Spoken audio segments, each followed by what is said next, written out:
I figure if I'm going to hell, I'm going to enjoy myself.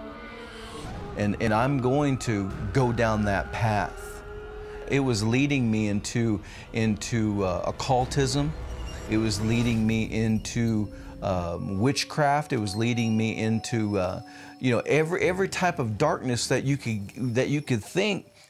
There was a time when Christopher Gregory wanted to live his life for God. He was just a boy when he asked Jesus into his heart. And that evening, as I came home with my parents to the house, I stepped out of the car, and as my family walked into the house, and I looked up and I said, God, I'm only 8 years of age, but if you use me, I'll serve you. 10 years later, his father died. The world stopped. For me, the world stopped. God, how could you do that? My family life is great, and me and my dad starting to communicate. We're starting to have a relationship, and now he's gone. I just shut everything down and said, I'm done. Whatever hope that God had for me, I was going to destroy that. He packed up his car and moved to Hollywood in search of a new life away from God.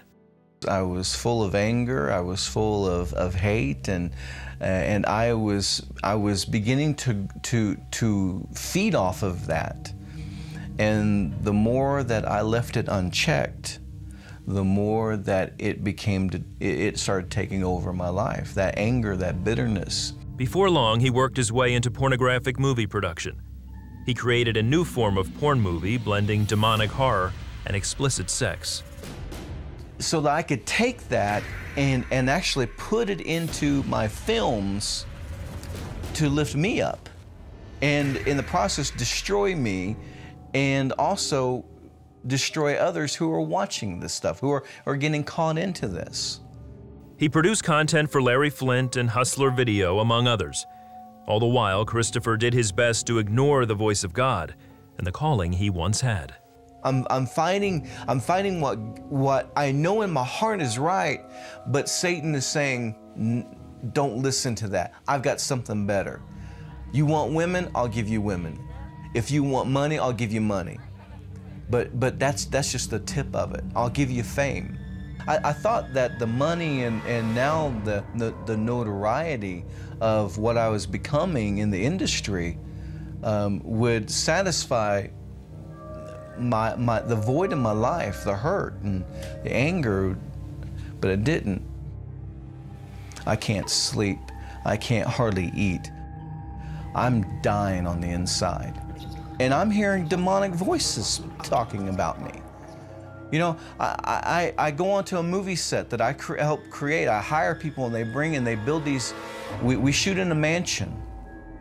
And we create this vampire project, and I'm there by myself, and I feel spirits around me. I feel this darkness starting to creep in, and I've got to leave. I was scared to be alone. I would have one-night stands, not for sex per se, because I didn't want to be alone. His nights resembled the horror movies he made in the day. One night he had a vivid dream that he was in hell with demonic figures towering over him. He knew his life was drawing to an end. Christopher called out to God. Everything that I have embedded into my life begins to surface. The hate, the bitterness, the anger, the resentment, the betrayal, the loneliness, the feeling of, God, why? And the Lord spoke to me and He said, because I love you. I care for you. I don't want you to die lost. And I just said, if you can still take me, forgive me. That moment, it just seemed like darkness left. Christ came into that room and He said, I forgive you. I love you. And from that moment, my life changed. He took me back. and I wept for, I think, 4 hours. I just wept. I just wept. Everything was gone.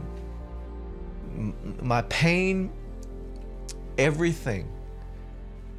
I go back to that 8-year-old boy and said, from this day, if you can use me, use me.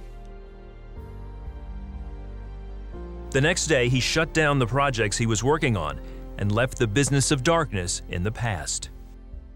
And I walked away from everything. People thought I was crazy, but you know, I can't go wrong serving God. And I didn't want, my heart, I had a heart change. Christopher is now an evangelist and missionary. His message is all about God's love and grace, even for those who have walked away. He doesn't hate you. He went to a cross to die for us, so that when we do make mistakes, when we do sin, that we will come to know Him and His love and His grace and His mercy. I want people to see that there's hope, that there's grace, that there's mercy. He can take a shattered life, broken life, filled with bitterness and anger, betrayal and hurt, and make something beautiful out of that.